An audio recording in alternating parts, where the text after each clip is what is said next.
Hi everyone. Recently I've been thinking about planning in the middle game and how to come up with an effective plan no matter what position you're facing.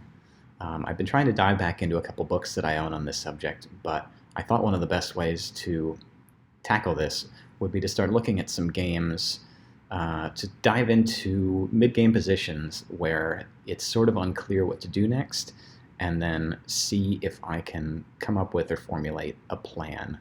One of my favorite chess channels, Hanging Pawns, which is led by Stepan, has done a really good video on this recently, talking about great exercises to do in the mid-game to strengthen your understanding of what to do next or how to create a good plan.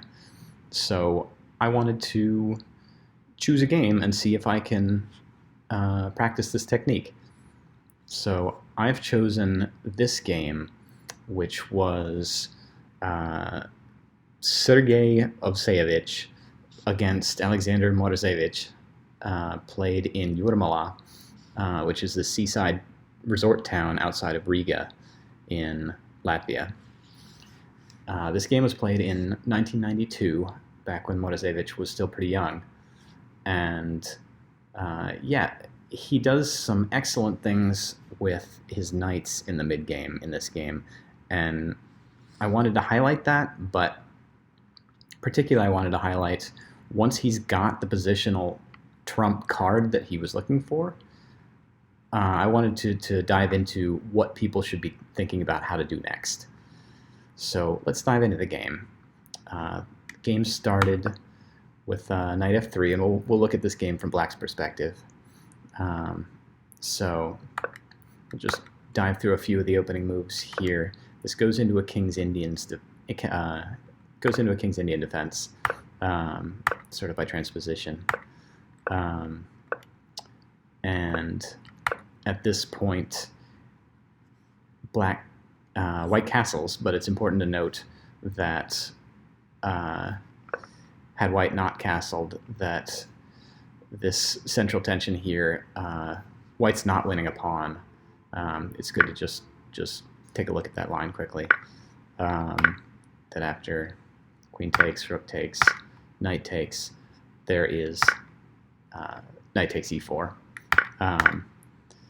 which gives black a lot of piece activity and even material. So this position here, where white castles instead of capturing, white doesn't actually have the possibility to win material there. It may look like it, but it's not the case. So here, black goes an interesting way. If black had played knight c6 at this point, that would be the Mar de Plata variation of the King's Indian, but black chooses instead to play knight a6. And the interesting piece about this is this starts a longer-term plan for the battle for the mid-game here, the battle for the center. Black is aiming to eventually dominate the d4 square, and you're sort of going to see that play out over the next several moves. But his strategy here is that he's first marking out this c5 square as an important pivot point. The tension here between the d4 and e5 pawns is eventually going to be resolved. And when it is, it's going to leave the d4 square as a nice target for black to try and land on with his minor pieces. And so that's what you're going to keep an eye on as this game progresses. So white brings his rook to bear on the center, and black plays c6, which is also important. You'll notice that this the d4 square is sort of the dream home for black's knights, but the opposing square, d5, is immediately blocked out for white by the c6 pawn. And you'll notice the c6 pawn lives here for a super long time and just keeps control over that square and denies white the same opposing home that black is hoping for in white's camp. So watch that c6 pawn and how it just lives there and keeps the knights out of this square for a good piece of the game. This now does finally threaten to win a pawn on e5 because this extra protects e4, so black has to do something about that by removing one of the attackers. So now we do get this exchange here, and after the smoke clears a little bit, we see these two squares and how they differ. This square in white's camp looks like a great home for black's knights if they can get there. This square, on the other hand, does not because of the c6 pawn for white. But how do they get there? So black moves his queen to e7, looking to put additional defense on this c5 square because this is going to be an important pivot point for black. Black's knight a6 marking out c5 is proving to be a super useful move for eventually making its way to the d4 square. White, however, is eyeing this file, and at this point, white is pretty clear on the idea that black would like to land a knight on this square, and if he does eventually get a knight there, white could simply chop it off, takes back, and takes back. So this would be a much more useful square if both black knights were pointing at the square, so that if one is traded off, the other one can replace it. That's the dream position, not just to get one of these knights pointed at d4, but to get both of them pointed at d4 before finally dropping one in. So let's see how Morozevich achieves that. Pivoting the knight via c5 to come to e6 to finally be pointing at d4.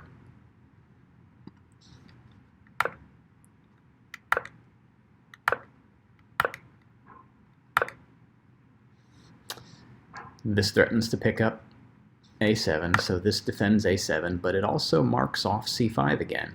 So now we've got even more support for c5 as a possible pivot point. And if this knight jumps into the game now, jumping over to here, it would love to be also pointed at d4 before jumping into d4, but there are no ways to get there at the moment. This is taken by his own knight, and this is guarded by the a2 pawn, and both of those would be the two squares needed for it to be pointed at d4.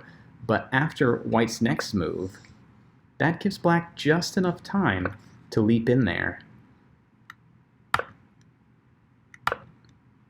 and use this b3 square to land on d4. And he's gotten his dream position. This is exactly what he was hoping for. A knight on this square, another knight backing it up,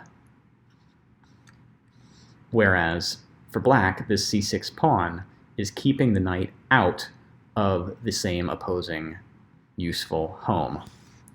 So what to do? White admits he's lost the battle for the center. He's lost the battle for this particular positional piece, and retreats to give himself the possibility to trade everything off here. But trading everything off here doesn't benefit white. If takes, then black is left with a passed pawn that looks very nice, and he's also left with a very active bishop defending that passed pawn. If the pawn steps forward, this queen is a tactical liability that's sitting on that black diagonal. So it's not in white's best interest to capture and trade everything on d4. And black knows that it's not in white's best interest, and here's the position that I wanted to examine. this is the place that I wanted to get to. From this position, my first thought would be, just as a knee-jerk reaction, if I were playing this position, I would want to bring one of the rooks to this file in order to further support that square and build up. But when I was looking at this position further, it seems as though that's not immediately necessary. If takes, Black is left with a defended passed pawn, which is in Black's best interest. So it's not immediately necessary to get a rook backing this up.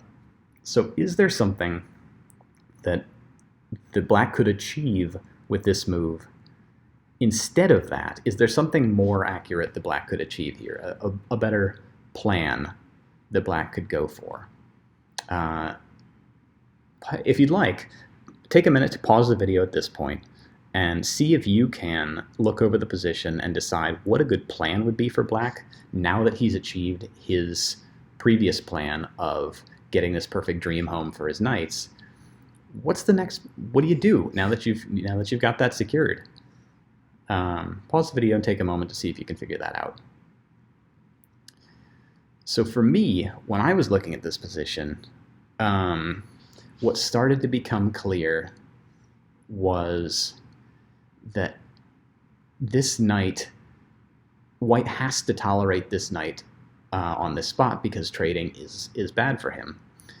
So if he has to tolerate the knight, how can I, as Black, make the knight intolerable? Not necessarily just knee-jerk support that file, but how can I make this knight intolerable? And what I look at is that f3 looks like a pretty soft spot in White's position. This looks like if the g2 defender were removed, this White's position would come crashing down. And that's what Morozevich goes for.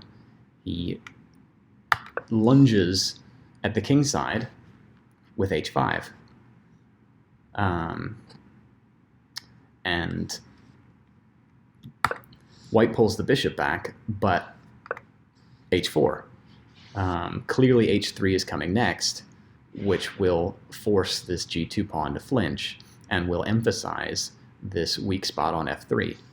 So this makes the knight all of a sudden intolerable with its pressure on what's about to become a weak spot, and forces White to trade everything off.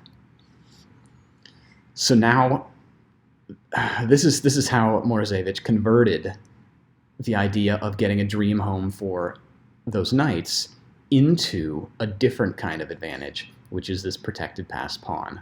That's something I'm really working on in my own games, is once you see a possible positional advantage in the middle game, and you're able to achieve it, how do you convert it into something else that's also useful? So now that we've reached this spot, what's the difference between these two positions, besides the fact that Black has this passed pawn? To me, it's the bishops.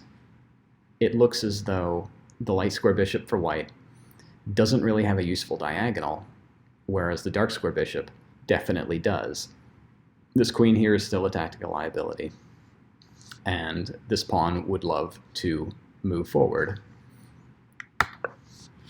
So White steps forward on his own, the idea being give White's light square bishop this diagonal, get his pawns moving forward on that to give this a much more useful diagonal, and at the same time close down the diagonal for the g7 bishop. Black defends his passed pawn. White continues with that plan of opening this diagonal up and letting his own bishop see and keeping this bishop under lock and key. Well, Black immediately lashes out at that. Just, if you've got a piece that can't see, you need to aggressively attack in order to get that piece to see. White pushes further, and this opens the bishop's eyes and also marks this out as a possible target. Black could now be threatening things like rook here followed by taking. This marks this out as a weakness that white is going to have to watch, probably with his bishop. So white now completes his idea of opening this diagonal, but because black pushed this pawn up here, this actually is a pretty dicey weakening move for exposing white's king. And now we can sort of see how that plays out. This tactical liability is finally cashed in on now that there's additional weakness around the king. We're able to step forward with that pawn, cash in on the idea that the queen was a tactical liability. The queen's forced to move. Now black gets a check. And now we can start tearing down the king's defenses. This pawn does fall, but we've torn open the king side, not just this h-file, but also the diagonals are looking very dangerous towards the king. White gets its piece activity for the light square bishop. Rook gets out of the way. Light square bishop comes in and defends this weakness. This would be a pretty active position for this bishop, except this pawn is very securely blockaded and isn't going anywhere. So this bishop is still looking way better than white's light square bishop. King makes way for the rooks to come dominate the h-file. And the queen comes over to support and threaten this pawn, but black's rooks are pouring in on the h-file now. And this battery against g6 is sort of too little too late. Black's able to just trade off those rooks, and black now wins a second pawn. Goes back to the blockade of this pawn here. Protects his dark square bishop. The other pair of rooks come off. White finally picks up that pawn on the h-file next to the king, but black has some immediate threats to win more material. And after queen to f2, there's no way to stop additional loss of material for after queen d3. And Morozevich resigned here. So I thought that was a pretty cool example game, taking a look at not just how to mark out a square and fight to get your knights there and achieve that dream knight position, but also what to do once you've got it. Once you've got that feather in your cap positionally, how do you make the most of it, and how do you convert it into the kind of long-term advantage that you're looking to gain? So I hope everybody enjoyed this video. If you liked it, click the subscribe button to get more videos from me, and I'll see you next time. Thanks very much.